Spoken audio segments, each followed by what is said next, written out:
Assalamualaikum warahmatullahi wabarakatuh. Halo semua, nama saya Natasha Kumala Putri. Saya dari kelas Manajemen A dengan NPM 255221011. Saya akan membahas 10 kasus manajemen sumber daya manusia. Kasus yang pertama yaitu tentang teori motivasi dan kinerja karyawan.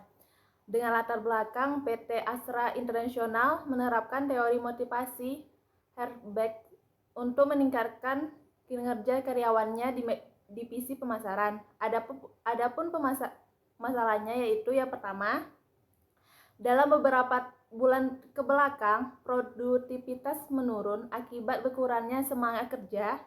Banyak karyawan merasa pekerjaannya monoton, kurang tantangan, dan tidak mendapat apresiasi atas hasil yang telah dicapai. Kondisi ini berdampak pada turunnya hasil penjualan dan meningkatnya tingkat keluar masuk karyawan. Selanjutnya itu faktor motivasinya, yang pertama yaitu pengakuan atas prestasi individu, yang kedua peluang pengembangan diri melalui pelatihan, yang ketiga promosi jabatan yang lebih transparan.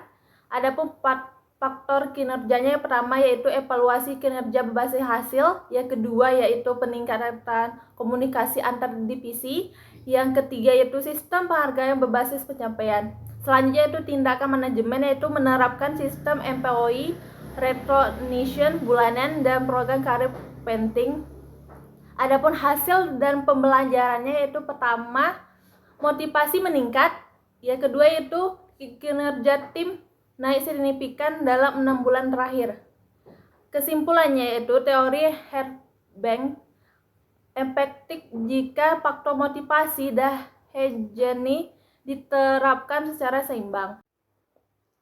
Halo, selanjutnya itu studi kasus yang kedua. Studi kasusnya yaitu peran motivasi terhadap karyawan. Adapun latar belakangnya yaitu PT Telkom Indonesia yang berupaya mempertahankan loyalitas karyawan di tengah persaingan industri digital. Adapun masalahnya yang pertama itu karyawan mulai kehilangan semangat kerja karena rutinitas harian yang monoton dan minimnya tantangan baru, dan beberapa karyawan merasa kontribusinya tidak diperhatikan dan tidak ada ruang untuk menyalurkan ide kreatif. Hal ini menyebabkan menurunnya antusiasme terhadap target dan inovasi internal. Adapun faktor motivasinya pertama itu sistem bonus berbasis hasil, yang kedua yaitu tantangan proyek inovatif, yang ketiga yaitu pujian dan pengakuan dari atasan. Adapun tindakan manajemennya yaitu menerapkan program Innovation Challenge internal dengan hadiah menarik. Adapun hasil dan pembelajaran dari masalah tersebut yaitu motivasi meningkat dan muncul ide-ide kreatif untuk efisiensi operasional. Kesimpulannya yaitu motivasi yang tepat mampu mendorong karyawan lebih produktif dan inovatif. Halo, selanjutnya itu studi kasus yang ketiga, yaitu komitmen organisasi. Adapun latar belakangnya itu Bank Syariah Indonesia atau BSI yang ingin memperkuat loyalitas pegawainya secara major. Masalahnya itu setelah penggabungan 3 bank syariah, muncul ketidakpastian kalangan pegawai terhadap sistem kerja baru, struktur organisasi, serta posisi jabatan. Beberapa karyawan merasa kehilangan rasa memiliki karena perubahan budaya kerja yang cukup drastis. Ia berdampak pada penurunan semangat dan loyalitas karyawan tersebut. Selanjutnya itu faktor komitmen. Yang pertama itu rasa memiliki terhadap perusahaan, yang kedua yaitu kejelasan visi dan misi, yang ketiga yaitu dukungan kepemimpinan. Selanjutnya tindakan manajemen yaitu melaksanakan town hall meeting rutin dan program employee engagement. Ya, selanjutnya hasil dan pembelajaran. Komitmen meningkat, turnover menurun sebesar 20%. Kesimpulannya yaitu komunikasi terbuka memperkuat rasa memiliki dan komitmen organisasi. Halo semua, selanjutnya itu studi kasus yang keempat. Selanjutnya itu studi kasus pengelolaan konflik berbasis kepemimpinan insani. Adapun latar belakangnya itu Rumah Sakit Elmina menghadapi konflik antar perawat akibat perbedaan gaya kerja. Adapun masalahnya yaitu ketidaksepahaman antar perawat senior dan junior mengenai pembagian tugas. Ini menyebabkan ketegangan di ruang rawat. Konflik ini berdampak pada penurunan kualitas pelayanan terhadap pasien dan menciptakan suasana kerja yang tidak nyaman, dan tentunya bila terus berlanjut dapat menurunkan reputasi rumah sakit itu sendiri. Selanjutnya itu pendekatan kepemimpinan insani yang diterapkan oleh rumah sakit Emina. Ya, pertama itu mendengarkan, empati, yang kedua mediasi dengan nilai keislaman yaitu kejujuran, sabar, dan adil. Yang selanjutnya itu mendorong kolaborasi berbasis kasih sayang atau rahmah. Adapun tindakan manajemen yaitu pemimpin melakukan mediasi personal dan pelatihan komunikasi interpersonal. Hasil dan pembelajarannya yang pertama yaitu hubungan tim baik, yang kedua itu pelayanan pasien meningkat. Kesimpulannya yaitu kepemimpinan insani ya beretika dan empatik efektif meredakan konflik itu sendiri. Selanjutnya itu studi kasus yang kelima. Selanjutnya itu studi kasus tentang pengembangan kepemimpinan berbasis insani. Ada pula latar belakangnya itu Universitas Islam Riau berfokus membangun kepemimpinan dosen dan staf sesuai nilai Islam. Adapun masalahnya, sebagian besar dosen muda memiliki kemampuan akademik yang baik, namun masih kurang dalam kepemimpinan moral dan komunikasi etis. Hal ini menimbulkan kesenjangan generasi dan menghambat kerja tim antar bagian universitas.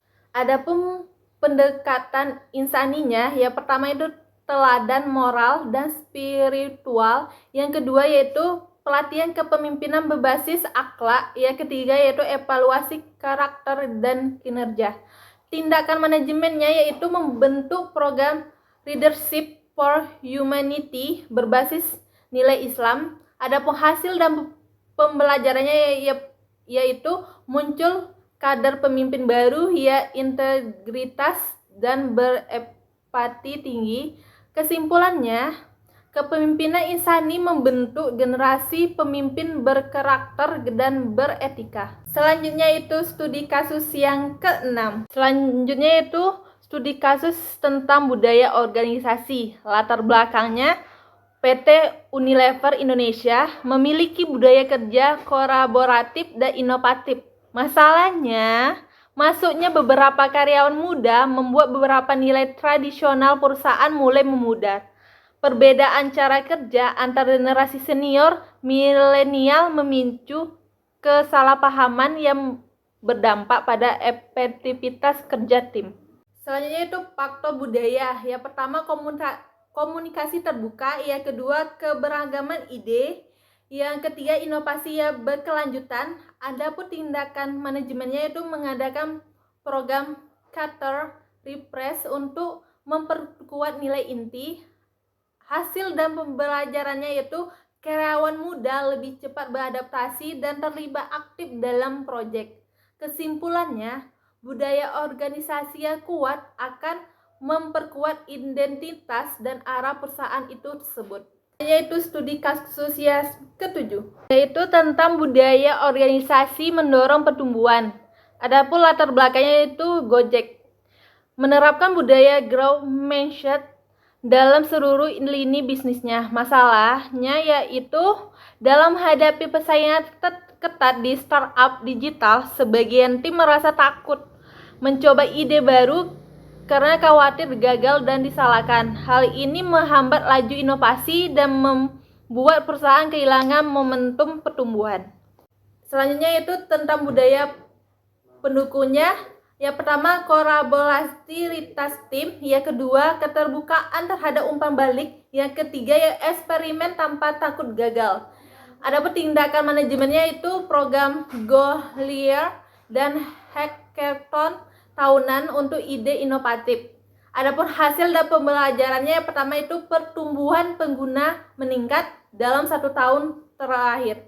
Kesimpulannya, budaya inovatif dan adaptif mendorong pertumbuhan bisnis berkelanjutan. Yaitu studi kasus yang ke-8, yaitu kepuasan kerja dan peranannya. Adapun latar belakang yaitu pegawai PT PLN merasa jenuh karena beban kerjanya tinggi dan kurangnya penghargaan. Masalahnya yaitu karyawan mulai kehilangan semangat karena tekanan kerjanya terus meningkat tanpa dukungan emosional dan penghargaan yang memadai. Hal ini menyebabkan meningkatnya stres, absensi, dan keluhan terhadap lingkungan kerja. Selanjutnya itu faktor kepuasan. Ya pertama itu penghargaan ya adil, ya kedua lingkungan kerja yang nyaman, ya ketiga ya hubungan baik antar rekan kerja. Adapun tindakan manajemennya itu menambah program kesejahteraan dan penghargaan tahunan. Hasil dan pembelajarannya itu kepuasan kerja naik, tingkat absensi menurun. Kesimpulannya, kepuasan kerja berperan penting terhadap menjaga motivasi dan produktivitas karyawan dan perusahaan. Selanjutnya itu studi kasus yang ke-9, yaitu tentang pengelolaan kinerja dengan pendekatan insani. Adapun latar belakangnya itu Lembaga Amil Zakat Nasional atau Lasnas ingin meningkatkan profesionalisme pegawainya. Adapun masalahnya beberapa pegawai kurang disiplin dan tidak konsisten dalam melaksanakan amanah kerja. Mereka lebih fokus pada hasil akhir tanpa memperhatikan nilai keikhlasan dan tanggung jawab spiritual dalam bekerja. Pendekatan insani, yang pertama yaitu penilaian berbasis niat dan hasil. Yang kedua itu pemberdayaan moral dan spiritual. Yang ketiga yaitu evaluasi dengan prinsip amanah dan ihsan. Adapun tindakan manajemennya itu menerapkan spiritual performance review berbasis nilai Islam. Hasil dan pembelajarannya itu kinerja meningkat seiring peningkatan kedisiplinan dan keikhlasan. Kesimpulannya itu pendekatan insani menyatukan nilai spiritual dan profesionalisme kerja. Yang terakhir yaitu studi kasus yang ke-10, yaitu kompetensi dan keunggulan kompetitif. Adapun latar belakangnya itu PT Toyota Astra Motor memperkuat daya saing melalui peningkatan kompetensi SDM. Adapun masalahnya di tengah kemajuan teknologi otomotif global, banyak pesaing baru dengan inovasi lebih cepat, sedangkan SDM internal dinilai kurang adaptif terhadap teknologi baru dan perlu pelatihan mendalam agar tetap kompetitif di pasar ASEAN. Selanjutnya itu faktor kompetensi. Yang pertama itu penguasaan teknologi otomotif, yang kedua inovasi dan kreativitas, yang ketiga perhatian berkelanjutan. Adapun tindakan manajemennya mendirikan Toyota Academic untuk melatih SDM unggul. Hasil dan pembelajarannya yaitu produktivitas meningkat dan produk lebih baik dan kompetitif di pasar ASEAN. Kesimpulannya, kompetensi tinggi menjadi fondasi utama keunggulan kompetitif berkelanjutan. Itulah 10 kasus sumber daya manusia dari saya. Sekian, Assalamualaikum warahmatullahi wabarakatuh.